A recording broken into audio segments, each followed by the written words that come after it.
Hi there, everybody. This is Lisa Schulteis with YourEventMarketplace, and I am thrilled to be here today. We have a special guest with us today. We're going to be talking about corporate security, IT security, virtual event platform security when it comes to producing virtual and hybrid events. And today I have Derek Nickell joining me. Derek currently works with Teradek, and I've known Derek for years. We've worked on a number of projects together, but I really wanted to bring him in today to have this conversation. So Derek, welcome. Thank you for joining us.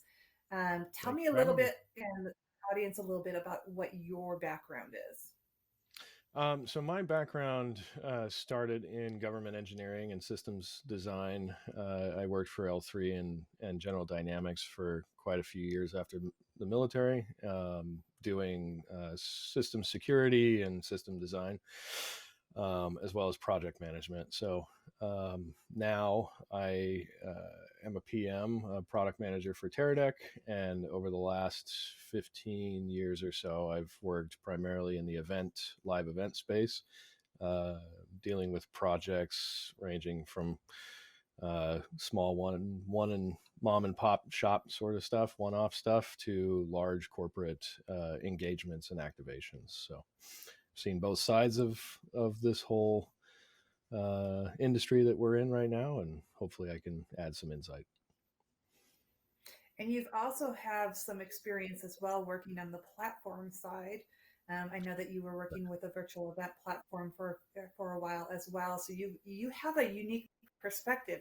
You've seen things kind of from the event side of it, right? When we're in there and um, you know, completely Yeah, I kind of engrossed in the and then also from the platform side and writing documentation about security and having those conversations with clients. So you have a really unique perspective, and I can't wait to talk to you about this. Um, when it comes to events, at least in my experience, one of two things happens when we talk about security. We either have the company or the organization that is 120% in, right? Like we're going to have to jump through every hoop, fill out every document, um, you know, cross every T, dot every I when it comes to security. And then you have other people who are like, oh, wait, security? you know, you, and it doesn't really seem to be a lot that happens in that middle ground. It's either one or the other. And I don't know if you've had that same experience, but that's definitely what I see. And so that's yeah, why I wanted to have this conversation today about, security and what we need to consider when we're looking at virtual and hybrid events. Have you had a similar sure. experience? Oh, Yeah. for sure. Like you said, working with the platform in the past, and developing new features for this online platform, um, you know, we saw both sides to this. It's a very wide gamut of who we need to fulfill, requirements for. So there's some that don't consider it. There's some that consider security um, well above and beyond what they actually need too. So there's something to think about when you're planning an event is what what are we actually broadcasting? What are we actually sending out? Is it something that needs to be highly secured, or is it just something where we're just hanging out, we're talking about internal things that aren't confidential, or if it's an activation that's publicly available? Having that determined early on will really narrow down which platforms will actually work for you and you can go with. Um, so we want to really pay attention to that, because that's a cost driver too. That's not just something that's going to affect the security of your message and the content, but with higher security comes higher cost as well. So a lot of these that don't have the need for security, it's not in the forefront. Those are usually the smaller events that just want to connect and want to have that in-person feel virtually, right, if you will. So there's not a whole lot of security. You don't have a lot of money to back that up. But internal communications, corporate type of communications that are now having a virtual presence, and there's sites and other things that are built out just to manage those outside of Teams, outside of the normal process flow. Um, those are going to need that higher level security, and with that comes price and cost, and a lot more setup, a lot more development on the product manager or the production manager to get those in the right order, so that everything can kind of be secured. Right. And we'll talk about that too, because it adds to the timeline as well, Mm-hmm. even beyond costs. And so it doesn't really matter, for those of you who are watching this, it doesn't matter whether you are planning a small event, let's say that you're an individual and maybe you're a coach and you're going to be planning an event where you're talking to 10 or 15 people, all the way up to some of the corporate Fortune 100, Fortune 500 companies that we've worked with, and their security might be a much larger conversation. But throughout this conversation that Derek and I are having today, we're going to be talking about things that apply to everybody. Some of the smaller things that you just need to consider and think about, all the way to some of these larger items. So let's start with maybe some of the more, um, probably corporate focus, maybe association or organization focused security. When it comes for a company, let's say we have a company that is doing, um, internal sales kickoff meeting, right? Where they're Mm-hmm. going to be telling their employees, this is what's coming down the pike in the next 6 months in terms of, this is the products, these are the products we're going to be releasing. This is the pricing. This is all of this information. We want to make sure that this information is only seen internally, right? So what kind of considerations do these companies need to have when it comes to security for their virtual or hybrid events? First and foremost is the entire platform's security. There are certain levels of requirements, DoD type, and even SOC 2 requirements that platforms need to adhere to, so that they can ensure the security of the information. Um, in the past, and for startup companies, that's not something that's necessarily paid attention to. They want to try and turn a profit, and they want to support their customers as fast as possible. So there's not a whole lot of thought put into security and securing the entire platform and the database and things like that. So when you do go forward with a virtual or a hybrid event, um, you really need to pay attention to, are they certified? If they're not, are they intending to be certified by the time that your event comes around? And some of the certifications you need to look for are those that I mentioned. The SOC 2 certification is a security certification that a lot of platforms now have, but didn't have over the last year or so. They're just now coming up to speed. And that makes, it ensures that your data is kept private. There's no intrusions. They've been tested against penetration tests from external sources. There's a lot of other you know processes that have to be in place for them to even be certified. So getting to that level of SOC 2, um, and sending those requirement documents and having them come back, that's the biggest thing. Is you can send requirement documents all day, but a lot of times these companies are really, really busy and will just say no. You and I both have sent documents off to platforms in the past, and they've come back with a flat no, we're not going to fill this out. So that's where you have to kind of leverage and make the determination yourself, if they're already certified, if they are already in a place that will house your information securely. Do you really need these other documents, or is the SLA? Do they have an SLA? And is that under that SLA? Do they state that if there is a breach, then they will cover that and they will refund money, or they will have some sort of, there will be, um, you know something that they're going to do after that because you did spend the money to do that. So, is that what you're looking for there? Yeah, and for those Mhm. who are watching and may not be familiar, what does SLA stand for? We're going SLA, to go for service level acronyms. agreements. So you There you go. want to, if you're paying for a service, not everybody has an SLA, a service level agreement. But most modern platforms that actually have all of their ducks in a row usually have SLAs in the contract. So you want to make sure that that is line itemed somewhere in your contract and both parties have signed so that if something does happen, you have a place to go to get that back.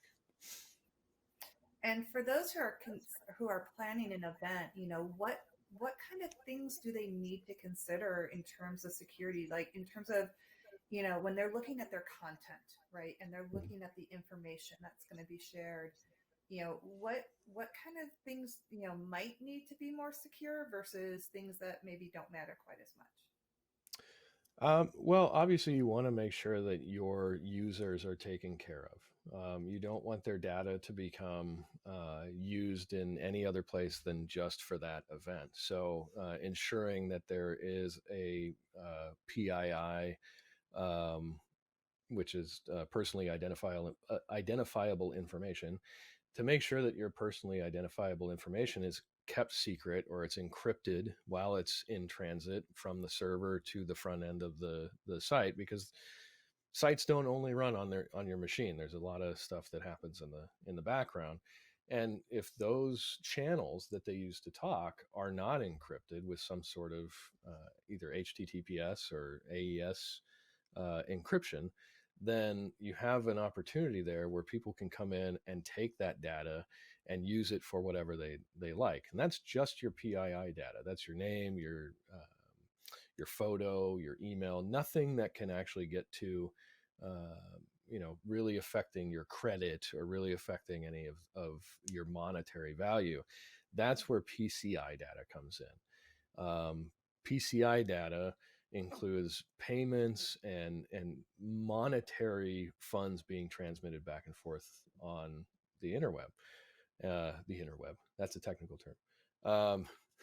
So, having that PCI and PII data encrypted will ensure that your name, your users, and a lot of the data that's sent from the server back to the site where you can actually view it is encrypted in transit. So nobody can act as what we call a man in the middle and intercept that data and record it for their own.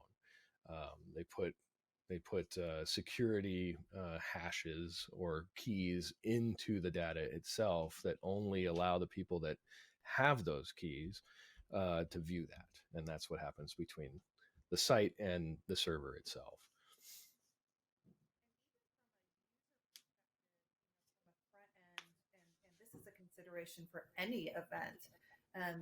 Whatever system you're using, especially if it's an outward facing event, right? So it's not just an internal, these are your employees, but maybe an event where you have multiple users from multiple locations. The attendee themselves, they should have the ability to hide their information if they want, right? I may not want, I might want to kind of attend an event, but not want to be contacted by everybody, right? We all know that we get spammed at events, especially live events, all kinds of things. So I might want that ability to hide my personal profile from other attendees. And then also, are you allowing attendees to download a directory, right? Or are you hiding that capability? So there's a lot of considerations on any event, from seeing what that attendee user experience is like as well. Um, Right. So in the and then past, let's when talk about some. Go ahead. sorry, in the past when we were physically at events, you would have to go up to somebody and either scan their badge or take their card, or it was a physical thing that we needed to do. Now, if you're an attendee through an event, a virtual event, you can just go into the directory and sometimes they just make it readily available to download. And if you're thinking about security, that's a big breach of security there because you're able to just get anybody's information and contact them as you need. So Right. think about Yeah, your agreed. entire audience. when doing that. Yeah, absolutely. And then from, a confidential standpoint, when we're talking about financials, when we're talking about product launches, when we're talking about any of that sensitive information, that's when maybe some additional security layers need to be added in, to make sure that that information isn't being shared. And I will tell you, and Derek and I have worked a few events together, so he's seen this happen as well. I've been working events where we get a phone call in the middle of an event from an IT department who is basically trying to hack into our event, to tell us whether or not they found a way to do it. So we've had a couple of times where, maybe the client wanted us to host videos on a certain platform, for example, for pre-recorded, and they're hacking into the back end saying, wait, I can see that URL, or wait, I can see this information. And so if you do have a larger IT company, or IT department within your company, that's something to find out too, as to, whether that they're going to be doing that during the event. Because it's hard to manage an event and also, all of a sudden pivot and be changing things to meet an IT department's requirements. So I think knowing what those requirements are ahead of time is really, really important, for not only for us, but for the event planner themselves as well. No, 100%. Loop in your IT department if you do have one, way in advance. Start the conversation early and listen to them. They're very well trained on security. That's a lot of what they do is maintain the security of data within your own private network. So they're going to know what to look for. They're going to know what to call out when they do see stuff. So, starting that conversation as early as possible is going to help you in the long run. What about emails? Emails that are being sent from whatever virtual event platform. Is there any concern with emails? Sure. It's just like any other data that's being passed around, whether it's your identifiable information or your credit information or any of those, pieces of data that are going to float back and forth between the servers. Um, Not every platform runs its own mail server. So usually, in some cases, they use an external mail server to forward those messages and to track that. So making sure that from the point of origin where that email starts all the way through the process of delivery, having that as an encrypted path is needed. Otherwise, it's the same thing as video or any other content. There's always there could be that man in the middle that's intercepting those that wants to gain access to that content. So ensuring that emails Those are who are planning an written properly as well. Sorry, go ahead. No, that's okay. So for those who are planning an event, then, um, you know, what are a couple of good questions to ask the platform? And in terms of, what they might need to ask them to make sure that the platform is secure. Is it really just around kind of the different encryption technologies, or is there something else that they should be asking?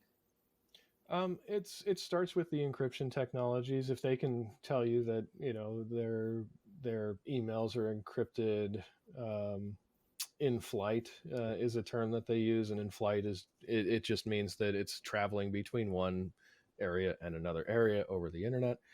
Um, if it's encrypted during that path, that's a good thing to look for and a need, honestly. Just from a PII standpoint, if it's unencrypted and it's just open text, anybody can grab that email address and market to it. So you end up getting a lot of spam or something like that. AES 256 is a level of encryption. It's 256-bit encryption. HTTPS, Hypertext Transfer Protocol Secured. It's a secure method of transport. And pretty much any site, even the vMix call site that we're on today, is an HTTPS site. So most platforms are at that level at the very least. And just adding some questions into how do you send mail? Is it local? Do you run your own mail servers or do you use a third party? Because the third party, you might be SOC approved and you might have everything lined up the way you need to line it up, But if you're using a third party, they might not be following the same set of rules that you are. So as a an event coordinator or event producer, that's one thing that you need to go out and look at, is what their flow is. You can actually, most platforms will give you a breakdown of how their system is like their system architecture is. So they'll show little boxes of how the signal path actually flows. So it should be a readily accessible document within the platform specs. Um, and so just checking to make sure that they're not going out through a third party that's unprotected, that doesn't have an SLA, that doesn't have any of these other securities that you might have with a platform, because the platform you can hold them accountable for everything, but if they're having to go through another party, that party might not be accountable at all. That actually brings up another point too of just in general, a lot of these platforms rely on third-party technology to run their platform. So, they may have their own platform that is the framework of the site. But, we know there's plenty of platforms out there that, they're actually running their sessions through Zoom or through, another company's software. And so just being aware of that, I think, and asking those questions is really important too, to make sure that you're aware that, even though the platform might be Acme platform, if they are using Zoom as part of their sessions or another platform as part of their sessions, just so that you're aware of that. There are companies that aren't allowed to use Zoom, right? So if you're using a platform that incorporates Zoom, that could be an issue for them. I have no issue with Zoom, but another company might. Right. So just asking those questions to make sure, what part of the platform, is it all them or is there a third party associated with it, I think is really important. And I'm glad that you brought that up. A couple of real technical terms here. I know when I first started in this space, there were a couple of terms that I kept hearing about security, and I was like, what is this?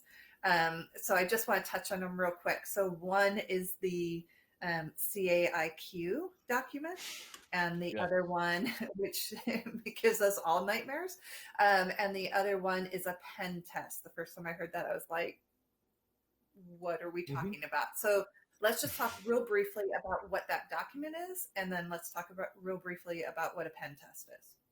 Right, because that document is not brief at all, at any length. No. It is very lengthy. A CAIQ is a consensus assessment initiative questionnaire. And I had to read that, and I was looking at notes because I'm not going to remember that. And it's easier just to call it a cake document. CAIQ is commonly referred to as your cake document, and it is a 300 plus line item document that covers every aspect of platform security that you could possibly think of, and stuff that you probably have never even thought of at all. These are very extensive documents, and earlier we referenced an instance where we submitted a document and we were just told straight up, no, we won't fill that out. This was that document. It's a very lengthy process. It's not an easy thing to do. I've been on both sides of it. Like I said, we've submitted that, and I've had them submitted to me where I've had to fill out and populate that document. And it is something that takes, if you don't have all the answers, it could take a month or two to get that done. What I suggest platform, if there's anybody watching this that runs a platform or is a security officer for platforms, fill that out. Just take the time, fill that out. And then when clients come to you and say, hey, I have X, Y, and Z document that you need to fill out, because the cake document, the CAIQ, is not the only one out there. There are network security documents that are just proprietary to that. There are personal information documents that are just proprietary to that. This CAIQ will cover all of those things. So if you take the time to fill this out, A, you're going to have a very easy reference to go back to when you do get other documents. And B, what we were doing for our clients that were requesting random security documents be filled out is just send them this. This is something, one point of truth that you can keep updated, and it can be sent out very readily. It looks good on your company because you can turn around a document very quickly that has a lot of data in it. And it just makes, planning this whole thing out a lot easier, to have that thing readily available like that. I agree. For any of you who are watching, who are platforms, I've had to bring documents from my clients to platforms where, it wasn't necessarily this document. Maybe it was some proprietary corporate document that's 60 pages long that they need completed. And when we have that CAIQ that we can just send right back to the IT department, it makes things a lot simpler. It makes the process a lot faster. It makes your salespeople's lives a whole lot easier. A whole lot easier. So having that and being able to say, "Oh, of course we have that," is actually a really good selling point for platforms. Or saying Yeah, we don't have that, but we have something better, is an right. even better proposition. Absolutely. So, Absolutely. So let's talk about the pen test. What's the pen test? pen test stands for penetration test, and what that is a external third party will actually try to hack into a site by using pretty much any means necessary. So they can kind of poke holes in what the platform says they're secure on.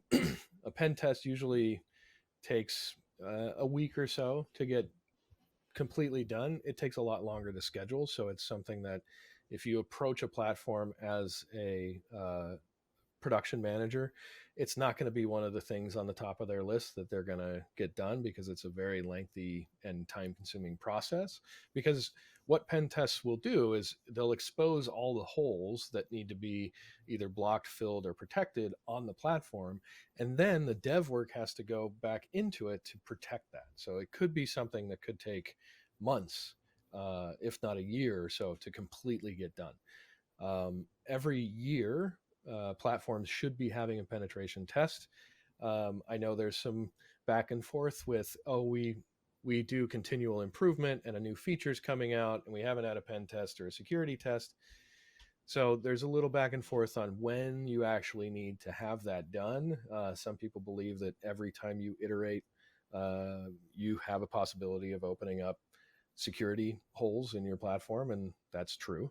But for the most part, developers are going out with that mindset already, so they're not trying to introduce new holes or new points of entry within the platform. So penetration test is just simply that: hackers coming in, usually white hat hackers that try and tell you exactly where your problems are, will give out a sheet of, hey, these are all the different holes that they have, and this is the recommended action. So they're not just going to leave you hanging. They're actually going to tell you, okay, this is a problem right here, but you also need to do this to fix that.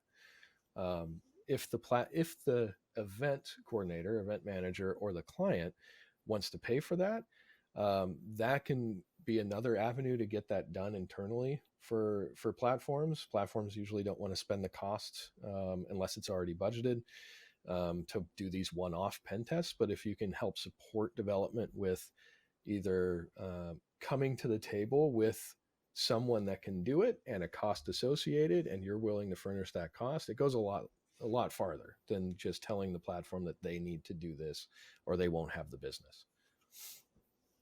So for those of you who are event planners and coordinators and managers and anybody else with a title that's responsible for events, if you hear this coming from your IT department that they want to have a pen test, this is what that is. For those of you on the platform side of that, having one ready to go with results is absolutely going to make your life simpler as well. Again, in terms of sales, in terms of getting that client and being able to close on business. So we've spent some time talking about things that affect more of the larger corporate, type of events.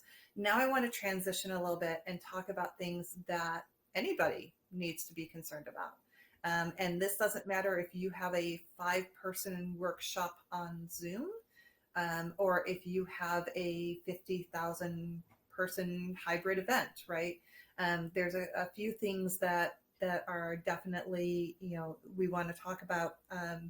You probably all remember back in, March and April of 2020 when the pandemic first hit and everybody was hopping on Zoom for everything, and Zoom was getting some bad press um, for people photo or what were they calling, it's basically Zoom bombing, right?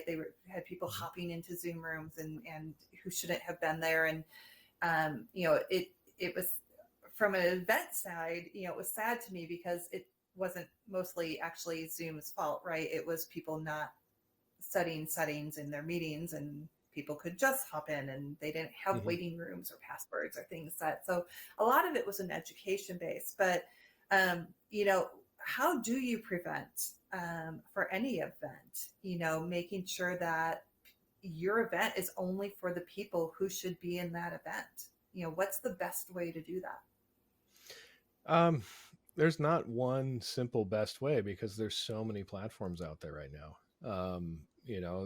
Platforms that if you're trying to lock down a single user at a time and make sure that that one user is authenticated, then you need to look for platforms that support that, or have feature sets that support that. So the last platform I worked for, we had an option to where only one person with the email address can be logged into the platform at one time.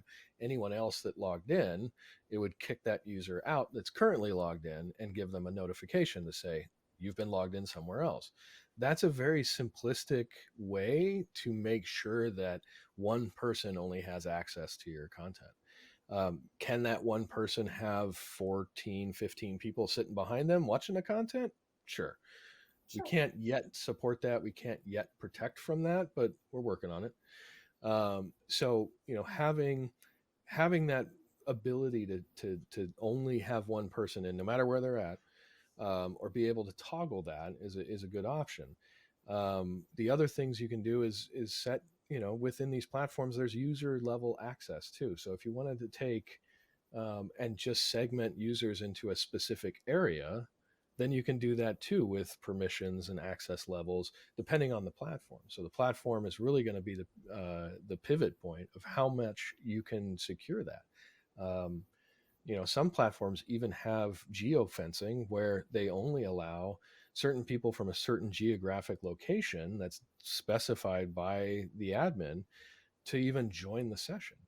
So you really have to look at and pay attention to those. If that's something that's gonna be hypercritical to your event, you really need to pay attention and ask those pertinent questions. How do you protect from multiple users being logged in? If I share this with my friend and she shares that with all of her friends, then can they all join and log in? It's the same thing with the Zoom meeting. If I sent this meeting, this isn't Zoom, but if I sent this meeting link to somebody else, they can jump in. So it really also relies on educating your users as well, having that documentation go out early in advance to say, this is a closed meeting. This is something that's confidential. We're going to brand every video with your name on it. We're going to make sure that any screenshot that you try and take has your name on it, or protect from that altogether and just disable those features and functions from the platform side. So ask those questions. Really dig into that. Don't be afraid to ask too many questions, because after all, this is your client and your client's information. And if you want to keep that client, speaking from experience, I would protect that information at all costs. Yeah, and it really does come down to planning, right? So I always tell people keep it as simple as possible, right? So if it's okay that you have one person logging in and you have 20 people in the room watching it on a big screen, that's great. If you don't have to worry about it, don't worry about it.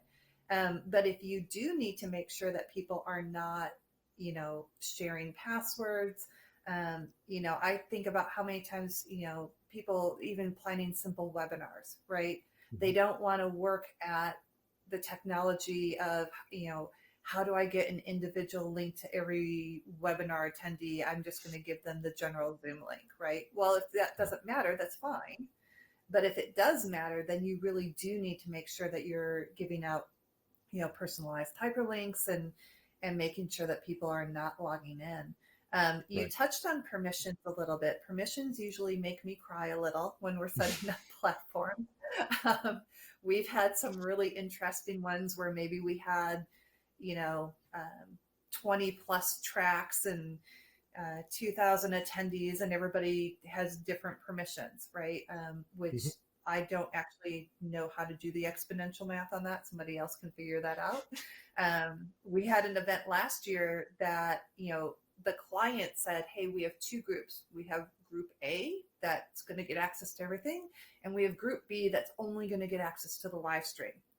And Mhm. so we took that as great, two groups. And then we finally got into it and having those conversations, and you get the attendee list, right? Which is always a surprise. And really found out that of their 500 attendees, that this group got everything, but this group, they got to come on Monday, Tuesday, and Wednesday. But this group, they got to come on Tuesday and Thursday. But then this one person, she only got to come to this one session. And we ended up, we being me, setting up for 500 people. We set up 600 permissions in the platform, Right. which was insane. At which Right. point the platform reached back out to me and said, if this thing blows up while you're live, we can't help you because we wouldn't even know where to start, right? Right. So, when it comes to permissions, I think we need to keep things as simple as possible while we're still making sure that we're meeting those security requirements the client may have. And And having not those just security conversations. requirements, but possibly registration and ticket requirements as well. It's not just down with permissions anyway. It's not just down to security and security of information, but you know, it needs to be. You said it. It needs to be simple too. We have 500 people with 600 different permissions. Is that needed, or could we do that a different way? And is this even the right platform for this, or is virtual even should be considered? Should we just only have a live production for this because it is so deep in that permission level? you know so Right. yeah, you said And it, those are the keeping questions it that as need simple as to be possible. asked. Yeah, those need to be asked before you pick the platform. Mhm. Um, because I think, in that particular instance, if we had known that that's what was coming down the pike of, no, everybody actually gets their own level of permissions. Um, the platform we used for that may not have been the best platform, but we were so far deep into it at that point. You get those attendee lists what, a week before, when you're Right. lucky. So it's definitely asking all of those questions ahead of time of what level of permissions do people need, what access do people need, can people share URLs, is it okay for people to have 20 people in the room? um, because you want to know what all of those answers are so that you don't have any adverse things happening during the event. Last minute. There are things that can happen. I haven't had them happen in any of mine. I don't know if you've seen them happen, but you hear stories about chat sessions, right, where all of a sudden somebody's posting malicious links in there, Hmm. or inappropriate links within the chat session. Um, so what do you have to do if that happens? What how do you? Well, I mean, the best way to do that, in my opinion, is to have dedicated people in those rooms as moderators. So as that comes up, they can take those out right away. Some chat functions within platforms allow for an approval process as well. So if it's something that you've experienced in the past as a meeting coordinator or producer, that's something you might want to look for is, oh, does this platform actually have the ability for me to approve as a moderator all the chat that goes out? And granted, that's having another body, but that's a virtual body somewhere and making sure that this happens. You still have to have that person there, of course. And it grows exponentially or linearly as you have more sessions come up. So you need individual people monitoring this, especially for high traffic. Um, Make sure that the platform can allow for removal and deletion of those. And if you really need it, booting those people out altogether. And that might be something where a moderator needs to work together with an administrator to say, okay, this person's posting a lot of stuff. I've warned them, they keep doing it. Let's just remove them from that session altogether. And having that real time update with the platform and removing that person from that, you can actually force people out of rooms that they did have access to, and kind of limit that access as you need. And that can be something that can be done on the fly. Um, anyway, just asking those questions really pertaining to chats and polls and any sort of information that any user can upload and send to the platform. Um, really think about how that's going to be viewed, what the optics are from the rest of the from the attendees on that, and what the functionality is behind the scenes, how you could administer that on the day live.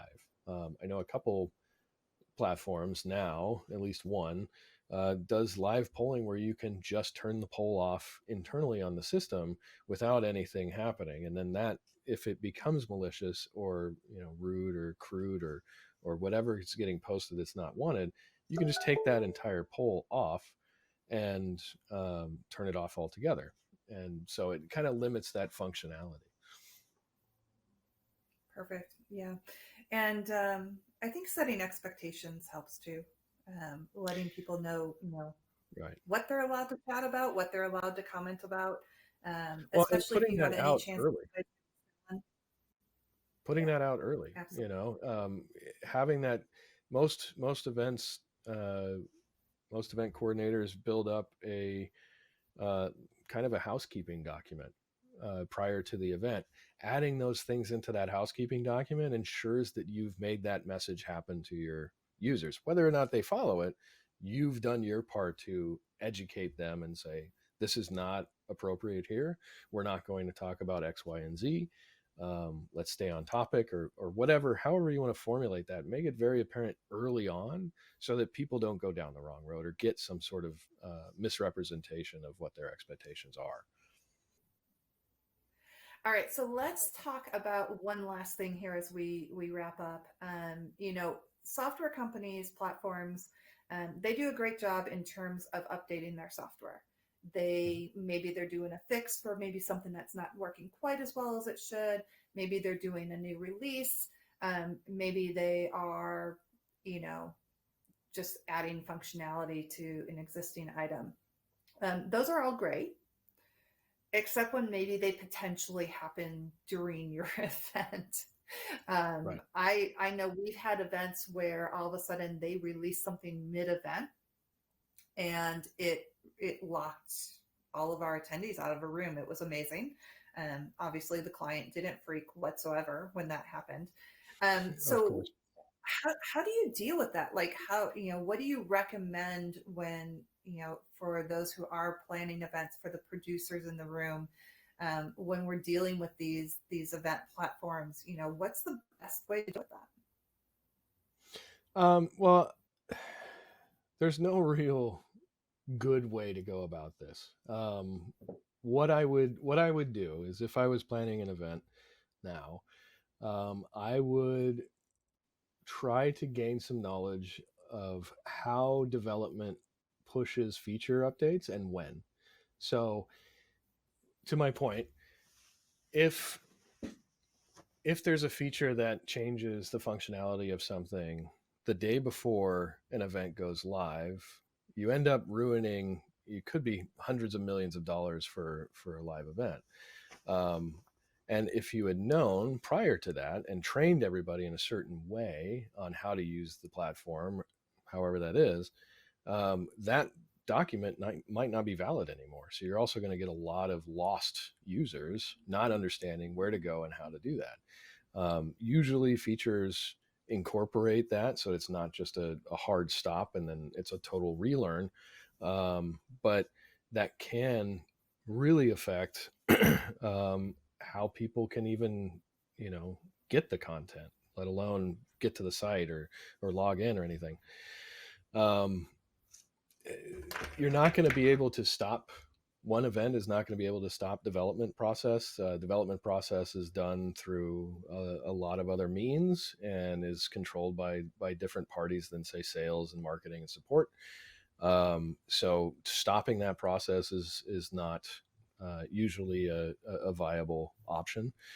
But you have to take into consideration when your event's going to be, when their update cycle is going to happen, and if you have some leeway there, you can hopefully kind of pivot your event either prior or post that push, that software push.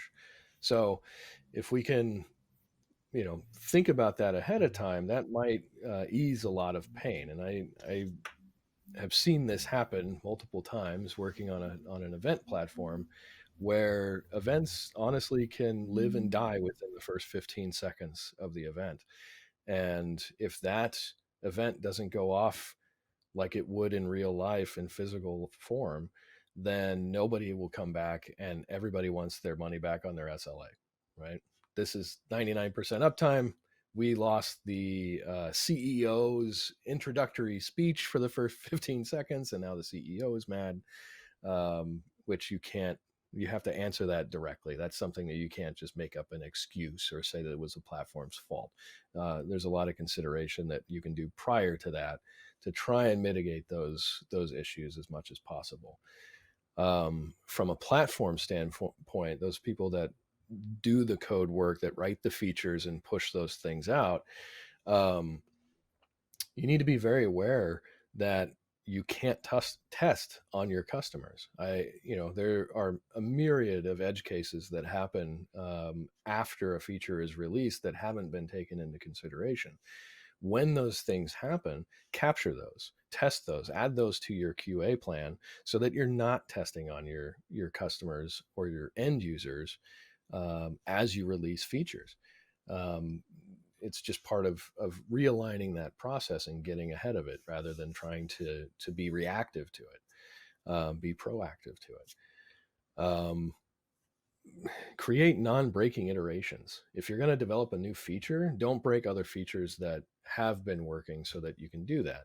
Some platforms take something out, don't document anything, and and you're smiling because this has happened to you on the platform that I used to work for directly, where they've taken out features that you have told the client will work and it's going to happen, and this is how you're going to use it. You've spent the time kind of lining out that whole process only to have that taken away and not be an option on the day.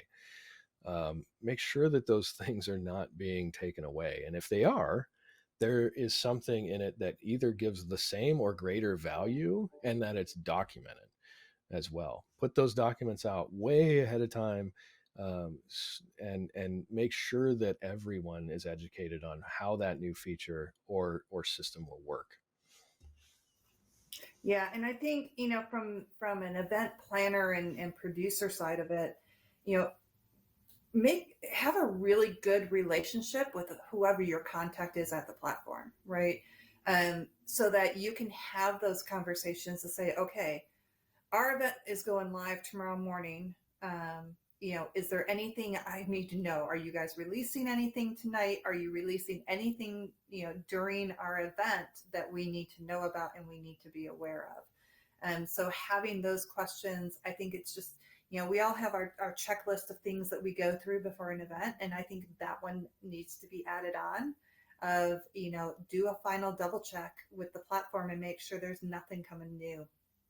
From the platform side of it, if your system allows it, I would say, go ahead and push those releases to any of your apps that aren't live that week. If you have apps that are live that week and your system allows you to delineate who you push updates to, leave the apps that are live alone, because you never know. We've seen one small snippet of code where maybe somebody put an extra semicolon in the code and it wiped something out totally and we were live, right? Mhm. And we're sitting there trying to figure out why things aren't working, and we have to answer to the client, and it's really, really hard. So if your software allows you that, this is, for me, it's a best practice, but honestly, it's me begging at, probably too, of just please don't push that to a live event if you're able Right. to avoid that. Maybe push it to some of them that are being built, or um, maybe going A live in a staging couple of weeks environment. or things like that. Yeah, Right. something along those lines. Right. Because there's nothing more that I mean, there's nothing like giving the event producer a heart attack mid-event when something goes, and something gets pushed. And we had that happen that one time. They pushed something mid-event, midday, and Hmm. I think it was a little semicolon or something. Somebody either added an extra one or left one out or something. um, Right. and we had you know 200 attendees that couldn't get into a session, and we had to punt really, really, really fast, and we solved it. But trying to get the messaging out to 200 virtual attendees of, hey, this is our audible that we're calling, it's a little bit difficult, so it can There's be a yeah, challenge. exactly. There is, and that again will end up losing a client for you for the long run, even though it's something that's out of your Right. control. A couple of things, just as a layer of transparency. Um, Being a product manager now and having been a product manager in the past, we tend to think of things in a very long timeline compared to an event.